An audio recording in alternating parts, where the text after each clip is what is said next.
রাত ৯টায় বাংলাদেশে আপনাদের স্বাগত জানাচ্ছি আমি খালেদ মহিউদ্দিন। সবশেষের খবর আলোচনা বিশ্লেষণ নিয়ে থাকছি আমি কাজী মহুয়া। খেলার মাঠের হার জিত এবং আনন্দ বেদনার খবর নিয়ে আছেন রুবাই ইফতেখার। প্রথমে জানিয়ে দিচ্ছি শিরোনাম। দুই যুদ্ধাপরাধীর ফাঁসি নিয়ে পাকিস্তান সরকারের আপত্তিকর মন্তব্যে ক্ষুব্ধ সরকার, রাষ্ট্রদূতকে তলব করেছে পররাষ্ট্র মন্ত্রণালয়। পূর্ণাঙ্গ রায় প্রকাশের পর সাঈদীর ফাঁসির আবেদন করবে রাষ্ট্রপক্ষ। নিজামী শুনানি 14 ডিসেম্বরের মধ্যে শেষ হওয়ার আশা। রাত ৯টায় বাংলাদেশে আজ মতামত পাঠানোর বিষয়ে পরীক্ষার দিনে হরতাল। এদিকে দুই যুদ্ধাপরাধীর ফাঁসি কার্যকর নিয়ে পাকিস্তান সরকার আপত্তিকর মন্তব্যে ক্ষুব্ধ বাংলাদেশ সরকার, দেশটির রাষ্ট্রদূতের কাছ থেকে জবাব চাইতে তলব করেছে পররাষ্ট্র মন্ত্রণালয়। সোমবার বিকেলে পররাষ্ট্র মন্ত্রণালয়ে যেতে হবে রাষ্ট্রদূত সুজা আলমকে। যুদ্ধাপরাধী আলী হাসান মোহাম্মদ মুজাহিদ ও সালাউদ্দিন কাদের চৌধুরীর মৃত্যুদণ্ড কার্যকর হয় শনিবার রাতে। এতে উষ্মা প্রকাশ করে বিবৃতি দিয়েছে পাকিস্তানের পররাষ্ট্র মন্ত্রণালয়। আন্তর্জাতিক অপরাধ ট্রাইব্যুনালে ৭১-এ মানবতা বিরোধী অপরাধের বিচার নিয়েও প্রশ্ন তোলা হয়েছে বিবৃতিতে। পাকিস্তানের চাওয়া ৭১-এর ঘটনা ভুলে সামনের দিকে তাকাতে হবে বাংলাদেশকে। মুক্তিযুদ্ধের সময় যুদ্ধাপরাধের দায়ে আনুষ্ঠানিকভাবে পাকিস্তানের ক্ষমা চাওয়ার দাবি যখন জোরদার হচ্ছে, ঠিক তখনই এই বিবৃতি দিল দেশটি।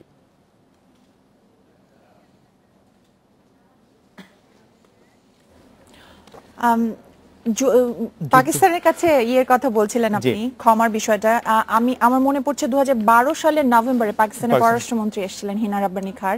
তখন কিন্তু বলা হয়েছিল বাংলাদেশের তরফ থেকে, দীপু মনি ছিলেন পররাষ্ট্রমন্ত্রী, তিনি বলেছিলেন যে আনুষ্ঠানিকভাবে ক্ষমা চাওয়ার বিষয়টি, সেটার এরপরে কিন্তু আমরা কোনো আর আপডেট পাইনি।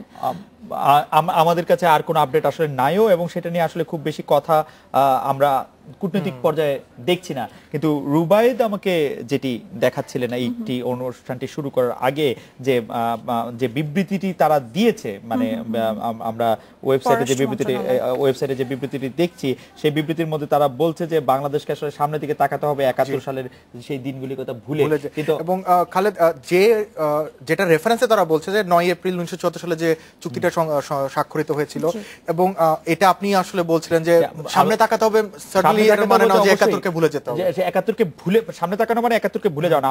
আপনারা জানেন যে আমরা আসলে পাকিস্তানের সাথে আমাদের কূটনৈতিক সম্পর্ক রয়েছে, সেই কূটনৈতিক সম্পর্ক কিন্তু জোরদার কূটনৈতিক সম্পর্ক। আপনি জানেন পাকিস্তান যখন কিছুদিন আগেও বিপদে ছিল, তাদের দেশে কেউ খেলতে আসতে চাইছিল, আমাদের নারী টিম দিয়ে সেখানে খেলে এসে এখনো যে বিপিএল আজকে হচ্ছে, এই মুহূর্তে পাকিস্তানের খেলারা বাংলাদেশের মাঠে আছে। এটা আসলে বাংলাদেশের অভ্যন্তরীণ বিষয়, পাকিস্তানের, এবং হ্যাঁ আপনি যেটা বলছেন যে একদমই অভ্যন্তরীণ বিষয়ে আসলে মানে ইন্টারফেয়ার করা। এবং খালেদ, তাদের পররাষ্ট্র দপ্তরের ওয়েবসাইটে যে বিবৃতিটা আছে, সেখানে দুটো শব্দ বেশ শক্ত দুটো শব্দ তারা ব্যবহার করেছে, ডিপ কনসার্ন এন্ড অ্যাঙ্গুইশ।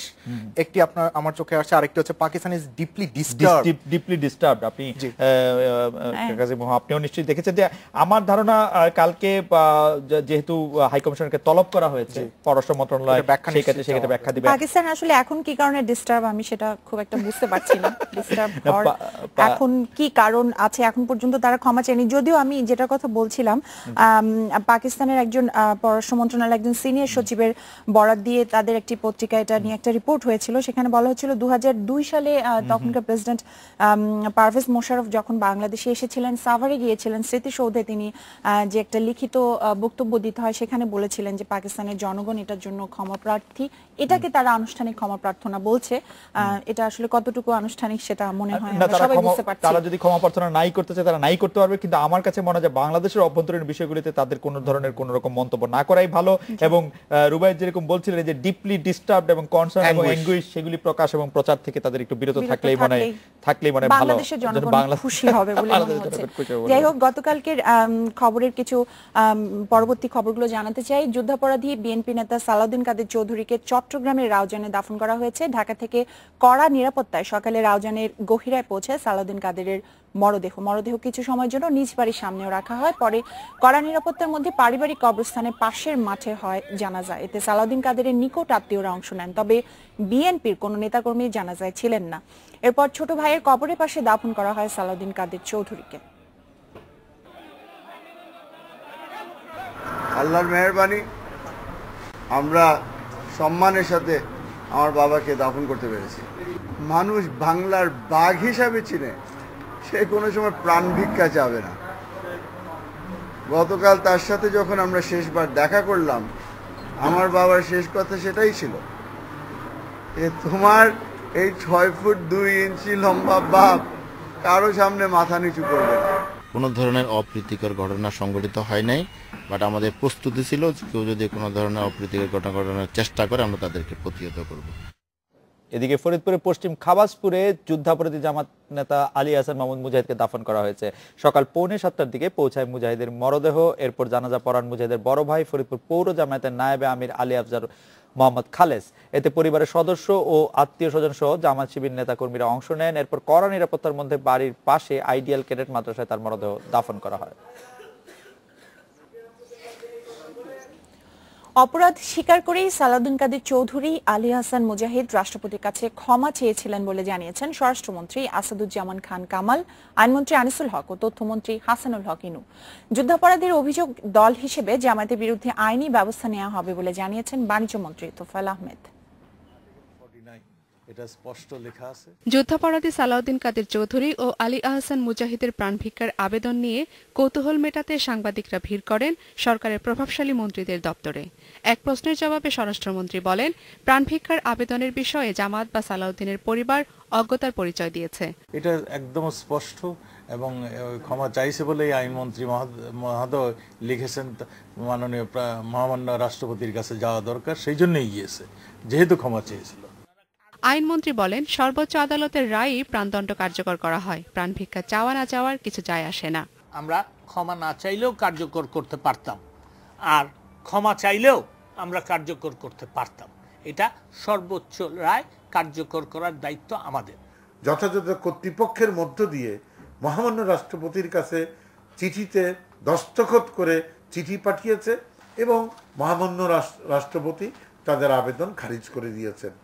যুদ্ধাপরাধের অভিযোগে জামায়াতের বিরুদ্ধে ব্যবস্থা নেওয়ার কথা জানিয়েছেন বাণিজ্য মন্ত্রী তোফায়েল আহমেদ।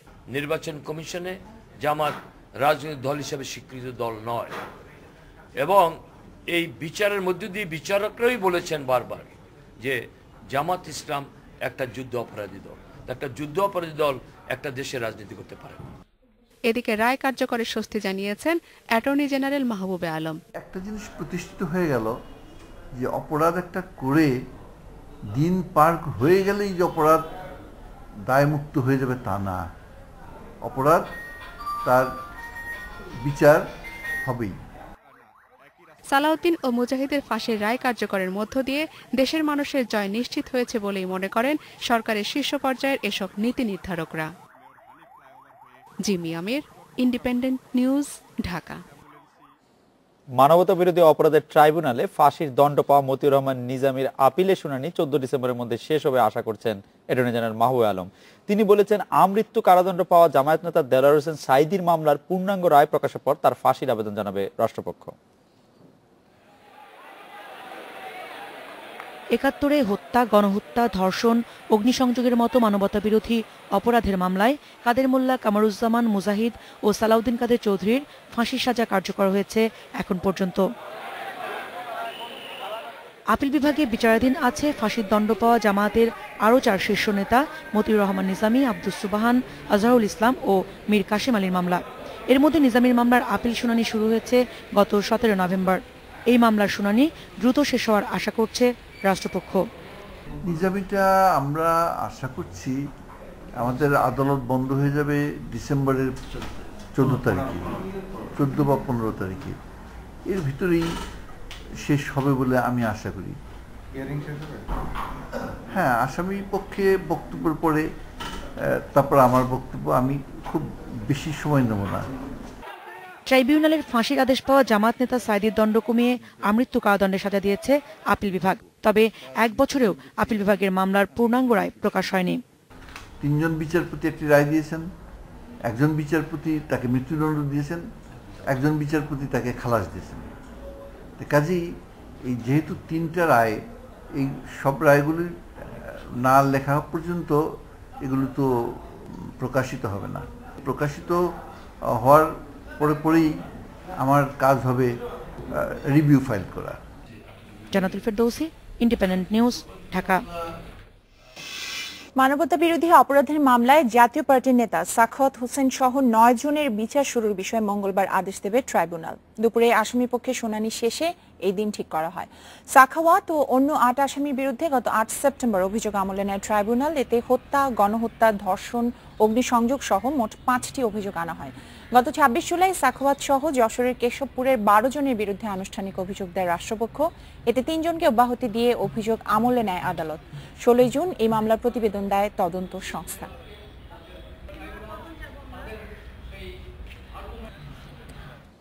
দেশে একজন যুদ্ধাপরাধী থাকা পর্যন্ত মানবতা বিরোধী অপরাধের বিচার চালিয়ে যাওয়ার দাবি জানিয়েছেন মন্ত্রী ও সংসদ সদস্যরা।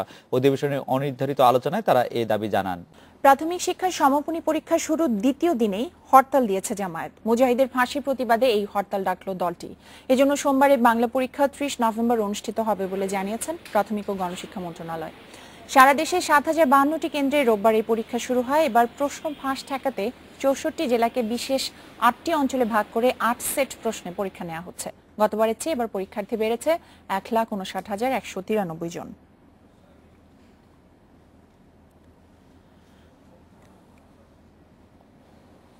রাত 9টায় বাংলাদেশে একটা বিরতি নিচ্ছি।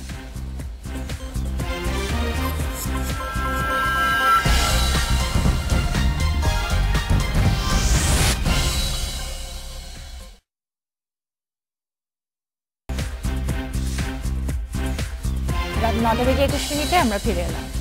আন্তঃনদী পানি প্রবাহ সহ ভারতের সঙ্গে বিদ্যমান সব সমস্যা আলোচনার মাধ্যমে দ্রুত সমাধান হবে বলে আশা করছেন প্রধানমন্ত্রী শেখ হাসিনা। তিনি বলছেন, দুই দেশের ঐক্যবদ্ধ প্রয়াসই কাঙ্ক্ষিত ফল বয়ে আনতে পারে। সকালে প্রধানমন্ত্রীর কার্যালয়ে Securities and Exchange Commission BSEC ও Securities and Exchange Board of India SEBI এর মধ্যে সমঝোতা স্মারক সই হয়। এ সময় প্রধানমন্ত্রী বলেন, দুই দেশের পুঁজিবাজারের মধ্যে এই সমঝোতা মাইল ফলক হয়ে থাকবে। টেকসই উন্নয়ন লক্ষ্য বাস্তবায়নে প্রচুর বিনিয়োগ প্রয়োজন বলে মন্তব্য করেন প্রধানমন্ত্রী। তিনি বলেন, একটি বলিষ্ঠ জবাবদিহিমূলক ও কার্যকর পুঁজিবাজার শিল্প খাত ও অবকাঠামো উন্নয়নের পুঁজি সংগ্রহে গুরুত্বপূর্ণ ভূমিকা রাখতে পারে। প্রয়োজনীয় পুঁজি সংগ্রহ গুরুত্বপূর্ণ ভূমিকা পালন করতে পারে।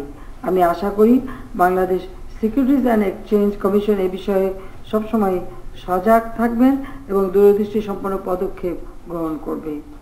পুঁজিবাজার সংশ্লিষ্ট সকলকে আহ্বান জানাবো, বিনিয়োগকারী ও দেশের সাথে নিজেদের কর্মকাণ্ড অধিকতর যত্নের সাথে পরিচালনা করেন। গঙ্গা পানি চুক্তি আমরা আমাদের প্রথম টার্মে করেছি। অন্যান্য নদীগুলির সমস্যা ও সমাধানের জন্য আলোচনা চলছে এবং এগুলি আমরা সমাধান করতে পারবো বলে বিশ্বাস করি। ট্রান্সপারেন্সি ইন্টারন্যাশনাল বাংলাদেশ টিআইবি কে নিষিদ্ধ করা ঠিক হবে না বলে মনে করেন দুর্নীতি দমন কমিশনের চেয়ারম্যান মোহাম্মদ বদিউজ্জামান। সকালে দুদকের প্রতিষ্ঠা বার্ষিকীর অনুষ্ঠানে তিনি এই মন্তব্য করেছেন। জাতীয় সংসদকে নিয়ে অবমাননাকর মন্তব্যের অভিযোগে 18 নভেম্বর টিআইবি নিবন্ধন বাতিলের জন্য সুপারিশ করে সংসদীয় কমিটি। এ বিষয়ে দুদক চেয়ারম্যান বলেন, টিআইবি সম্প্রতি সংসদ নিয়ে অসংলগ্ন কথা বলেছে, এরপর সংসদও প্রতিক্রিয়া জানিয়েছে। তবে টিআইবি একটি আন্তর্জাতিক প্রতিষ্ঠান, বিশ্বের অনেক দেশে দুর্নীতি বিরোধী কাজে নিয়োজিত আছে প্রতিষ্ঠানটি, তাই একে নিষিদ্ধ করা ঠিক হবে না। টিআইবি ইদানিং দুই একটি বিষয় তারা মন্তব্য করেছে যেগুলি কিছুটা আপত্তিজনকও বটে। তো সেই জন্য আমরা টিআইবির সঙ্গে আমাদের সম্পর্ক আমাদের ছেদ করি নেই। আমরা একেবারে টিআইবি থাকতে পারে, আমি সেটা কোনো অসুবিধার কিছু দেখি না। সারা বিশ্বব্যাপী ট্রান্সপারেন্সি ইন্টারন্যাশনাল কাজ করছে।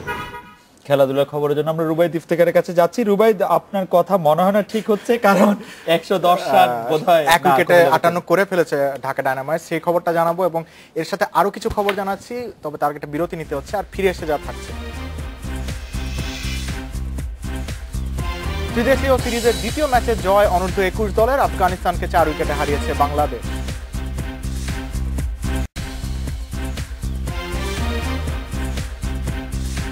9:29 ফিরলাম খেলাধুলার সবশেষ কিছু খবর নিয়ে। টান উত্তেজনা দিয়ে শুরু হলো বিপিএল এর তৃতীয় আসর। শেষ বলে চিটাগং ভাইকিংসকে হারিয়ে টুর্নামেন্টের শুভ সূচনা করেছে রংপুর রাইডার্স। প্রথমে ব্যাট করে 187 রান সংগ্রহ করে তামিমের দল। 188 রান তাড়া করতে নেমে বিপর্যয়ে পড়লেও শেষ দিকের পাওয়ার হিটিংয়ে 2 উইকেটে ম্যাচ জেতে রাইডার্স। ম্যাচ সেরা হয়েছেন মিসবাউল হক। ঢাকা এবং কুমিল্লার খেলায় আপনি একটি ছোটখাটো অনুমান করেছিলেন যে 110 রানই। আসলে খালেদ, অনুমানের অন্যতম ভিত্তিটা ছিল, আমি যদি কুমিল্লার ইনিংসটা দেখি, আসলে ঢাকার যারা মিডিয়াম পেসার তারাই কিন্তু উইকেট পেয়েছেন এবং উইকেট থেকে ভালো ক্যারি পাচ্ছিলেন এবং কুমিল্লায় কিন্তু মাশরাফি রয়েছেন। আর তারা সবসময় যেটা হচ্ছে ছোট টার্গেট টি20তে খুব ক্রিটিক্যাল হয়ে দাঁড়ায় মহুয়া। তো এবং ঢাকার কিন্তু মাশরাফি এবং ক্রিসমাস স্যান্টোকির মতো টি-20 স্পেশালিস্ট বোলার ছিলেন, তো আমার বাজিটা সেখানেই ছিল, কিন্তু আচ্ছা, কাজে আপনি লাগছে আসলে না। কাকে সাপোর্ট করতেন আসলে? আমি কিন্তু যেদিন ড্রাফট হয় সেদিনই জানিয়েছিলাম যে সাকিব যে দলে খেলবেন আমি সেই দলে, তো আমার দল জয় দিয়ে শুরু করেছে, রংপুর রাইডার্স জয় দিয়ে শুরু করেছে। আপনার দল জয় দিয়ে শুরু করলো, আপনার সাকিব হয়তো ভালো খেলেনি, কিন্তু রংপুর কিন্তু আজকে খেললো, দারুণ খেলেছে। আপনি কোন দলের সাপোর্টার? আমি মাশরাফি যেই দলে, আমি সেই দলে মাশরাফি মানে হচ্ছে কুমিল্লা। আমি হচ্ছে এই বিপিএল সাপোর্ট করতে গিয়ে বাংলাদেশ ছাড়া কোনো দলকে সাপোর্ট করিনি, কিন্তু বিপিএল সাপোর্ট করতে গিয়ে আমি একটা ডিলেমার মধ্যে পড়েছিলাম যে ঢাকা নাকি কুমিল্লা। কারণ হচ্ছে ঢাকা হচ্ছে আমার মানে আমি জন্মেছি ঢাকায়, আর কুমিল্লা হচ্ছে আমার মানে পৈতৃক বাড়িটারই নাই, মানে পিতামহ কুমিল্লায় জন্মেছে সেই দিক দিয়ে। যাই হোক, কিন্তু খেলা আপনি এটা ডিসাইড করেন, আমরা এটা কালকে বা পরে একদিন শুনে নেব না। কিন্তু খেলা কিন্তু খুবই চমৎকার হয়েছে, মানে টি-20 জন্য একেবারে আইডিয়াল ছিল, আদর্শ খেলা হয়েছে, একেবারে আইডিয়াল। 187 চেস করতে যে একেবারে শেষ বল পর্যন্ত অপেক্ষা থাকতে হয়েছে। 20 রানে 4 উইকেট পড়েছিল, এবং শেষ দিকে তবে আমি আপনি দুজনেই যেটা অপছন্দ করেছিলাম যে মানে বাংলাদেশি কোনো খেলোয়াড় আসলে তারা করে জিতে এখন পর্যন্ত ভালো করতে পারেনি। দেখা যাক। তামিম ভালো খেলেছেন, বোলারদের কাছে আরেকটু প্রত্যাশা ছিল, বিশেষ করে আমাদের সবার প্রিয় বোলার মুস্তাফিজের কাছ থেকে আরেকটু প্রত্যাশা। আবুল হাসান ভালো বল করেছে, মুস্তাফিজ ভালো বলই করছে, আসলে শেষ দিকে কিছু রান তো এমনিতেই দেয় আর কি মানুষ। তো যাই হোক, আরো আশা করব যে পরের ম্যাচগুলোতে আমাদের লোকাল খেলোয়াড়রা আরো ভালো করবেন। যাই হোক, একটা বিরতি নেওয়ার সময় হয়ে গেল।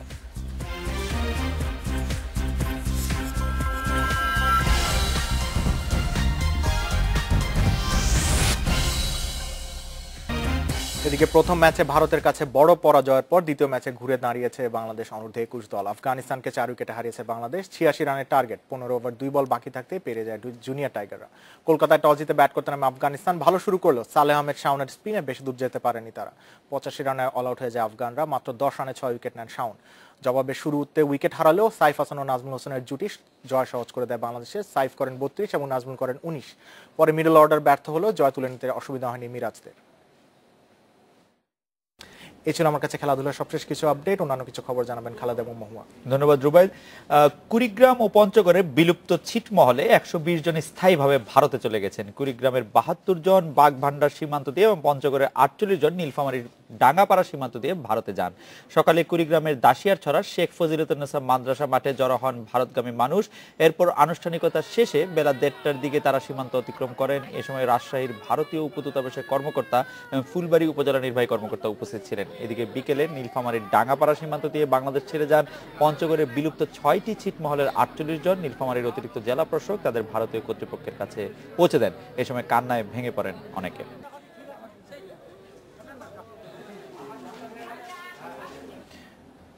আরো কিছু খবরের আগে নিচ্ছে একটি বিরতি পর জানিয়ে দিচ্ছি। 6টি পণ্যে পাটের ব্যাগের ব্যবহার বাধ্যতামূলক হচ্ছে রোববার। আইন বাস্তবায়নে কঠোর সরকার।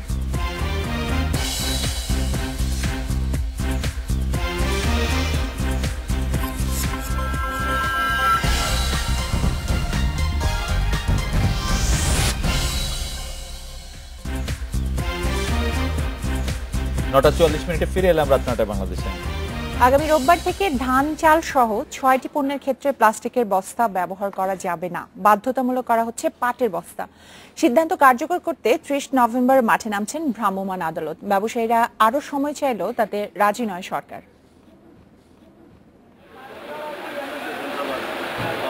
2010 সালে আইন পাশের পর 2014 সালের প্রথম দিন থেকে ধান চাল সহ 6টি পণ্যে পাটের বস্তার ব্যবহার বাধ্যতামূলক করে সরকার। আইন বাস্তবায়নে বিভিন্ন সময় ব্যবসায়ীরা আশ্বাস দিলেও প্রায় 2 বছর পরেও পণ্যের মোড়কে পাটের বস্তার ব্যবহার নিশ্চিত করা সম্ভব হয়নি। গেল মাসে আইন প্রয়োগে সারা দেশে অভিযান জোরদার করার সরকারি ঘোষণা থাকলেও ব্যবসায়ীদের অনুরোধে তা আরও 1 মাস পেছানো হয়। তবে এই সময় আরও বাড়ানোর দাবি ব্যবসায়ীদের। ইতিমধ্যে সমস্ত সারই আমদানি হয়ে আসছে এবং দেশের বিভিন্ন জায়গাতে পরিবহনের কার্যক্রম চলতেছে এবং আমাদের ভরা মৌসুম অলরেডি শুরু হয়ে গেছে, যা আগামী মাস পর্যন্ত চলবে।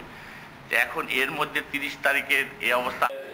তবে এ নিয়ে আয়োজিত মত বিনিময় সভায় সরকারের পক্ষ থেকে জানানো হয় 30 নভেম্বরের পর থেকে আর কোনো সুযোগ পাবেন না ব্যবসায়ীরা। আমার নিজের মন্ত্রণালয়েরও আমাদের যে ইম্পোর্ট এক্সপোর্ট যে অধিদপ্তর আছে সেখানে নির্দেশ দেওয়া আছে যে এটাকে বাস্তবায়ন করতে হবে। টিম মনিটর, আমাদের মন্ত্রণালয়ের টিম মনিটরিং টিম আছে। আমাদের প্রাইম মিনিস্টারের দপ্তর থেকে চিঠি দেওয়া হয়েছে ডিসিদের দায়িত্ব।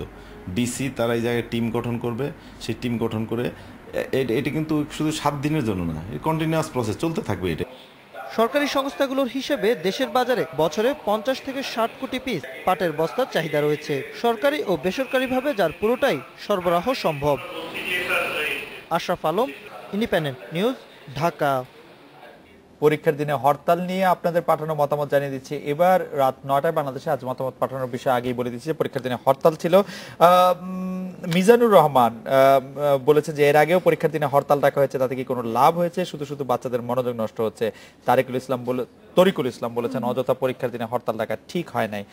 আরো অনেক শামীম আহমেদ একই কথা বলেছে, পরীক্ষার দিনে হরতাল দিলে উভয় পক্ষেরই লাভ হয়। আমি আসলে বুঝতে পারিনি। তুষি তারানা বলেছেন হরতাল দেশে মঙ্গলের জন্য কোনো ভালো সমাধান হতে পারে না। নাসিয়া খাতুন বলেছেন আশা করব সরকার যেন বিরোধীদের হরতাল ডাকতে বাধ্য না করে। ফারজিব রহমান বলছেন যে উনি সরকারকে দোষ দিচ্ছেন যে যুদ্ধাপরাধীদের রায়গুলো পাবলিক পরীক্ষার সময় কেন দিতে হবে, এখন বিরোধী মতবাদের লোকেরা এই হরতাল তো দিবেই। পাবলিক পরীক্ষার সময় ছাড়া কোনো সময় বাংলাদেশে থাকে না মনে হয়, মানে কারণ এসএসসি।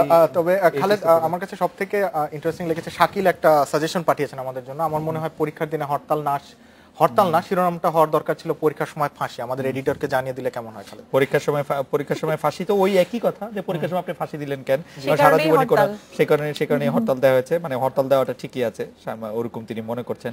নওশিন আক্তার মনে করছেন যে আমি মনে করি দেশের নোংরা রাজনীতি এর জন্য দায়ী। তারপরে ফারজিব সালমান ওই যে উনিও একই কথা বলছেন, দেশ তো সরকারি যুদ্ধাপরাধের রায়গুলি পাবলিক পরীক্ষার সময়। এর আগে আমরা কিন্তু মানে এটা তো জামায়াতের হরতালের আগে আমরা বিএনপি কেও দেখেছি আসলে পরীক্ষার সময় হরতাল অবরোধ রাখতে, এবং সেটি অনেক বড় পরীক্ষা এসএসসি পরীক্ষার সময় আমরা এটি দেখেছি। তবে এই হরতালটি আপনি জানেন যে যেদিন রায় হয়েছিল, আমরা সেদিনও বলছিলাম যেদিন রায় হয়েছিল সেটি কি বুধবার দিন রায় হলো, মানে রিভিউ খারিজ যেদিন হলো বুধবার সেদিন একটি হরতাল ছিল। সেই হরতালগুলি আসলে কেন দেয়া হচ্ছে এবং কি কারণে তারা এই হরতালগুলি ডাকছেন সেগুলি আসলে পরিষ্কার না। আমার মাঝে মাঝে কিন্তু গণমাধ্যমের ক্ষেত্রে আমাদের দায় নিয়ে মনে হয় যে আমরা এই হরতালগুলির যেরকম পাবলিসিটি দেই, এই হরতালগুলি সেরকম পাবলিসিটি আসলে ডিজার্ভ করে কিনা। অনেকে কিন্তু খালেদ আবার বীরের দল রাজ নামে যার নিকনেম আমি শিওর, হরতাল চাই 30 দিন চেয়েছেন, বলেছেন হরতাল চাই 30 দিন। আমি জানি না কেন চেয়েছেন। আমি জানি কেন চেয়েছেন। উনি ফাঁকিবাজ এবং পড়াশোনা কিছু করেন না, অথবা চাকরি বাকরি কিছু যাতে না যেতে হয় সেটার একটা অজুহাত তিনি খুঁজে বের করছেন। আমরা কেউ আসলে হরতাল চাই না। আমরা বিএনপি সর্বোচ্চ নেতা নেত্রীদের সাথে কথা বলেছি, তারাও আসলে এই হরতালকে সমর্থন করছে না। এই ছিল রাত 9টায় বাংলাদেশে। শেষ করব ভারতের হিমাচল প্রদেশে বৌদ্ধ ভিক্ষুদের ঐতিহ্যবাহী নাচের কিছু ছবি দেখে। তার আগে আমরা বিদায় নিচ্ছি। আমন্ত্রণ আমাদের পরের আয়োজনে। শুভরাত্রি।